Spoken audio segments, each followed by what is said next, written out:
good morning sa lahat. First vlog for the day, yung second game kahapon. So, Ginebra at saka Northport. So, sinasabi nila na yung mga games could be an outlook. So, games ahead.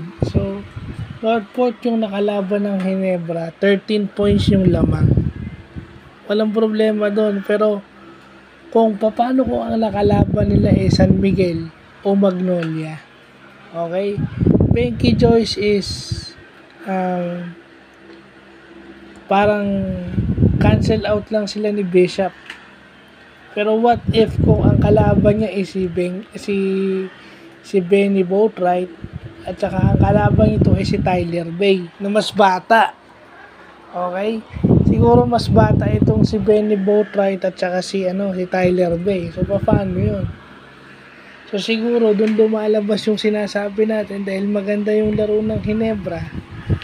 Yung kayang mga tira na nakuha ng Ginebra against Northport, yun kaya ay magiging available pagka sa San Miguel o sa Magnolia ang kalaban. Yun na yun. Paano mo pipigilan yung Magnolia na raratrating ka buong laro?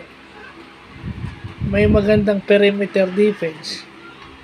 At paano kung ang San Miguel ay maraming bala, maraming player na pwedeng ipasok, na unpredictable kung sinong puputok sa kanila. And alam naman natin na nandyan si Chris Ross.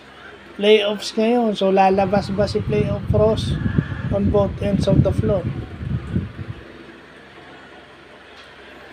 Kasi yung mga available na tira ng Ginebra sa Northport, hindi natin masasabi kung available yun, kung iba ang kalaban. Kasi tingnan nyo, 13 points yung in-score nila. Maganda na ginawa ng Northport against Ginebra. Pero it just so happens na, mas malakas lang yung lineup ng Ginebra kesa sa Northport. So, paano kaya pag ang kalaban nito ay San Miguel o Magnolia, diba? Kasi kita nyo yung mga tira ng Northport, si JM Calma, ang daming naipuntos, paabang-abang lang. At saka Ginebra, maraming turnover yung Ginebra.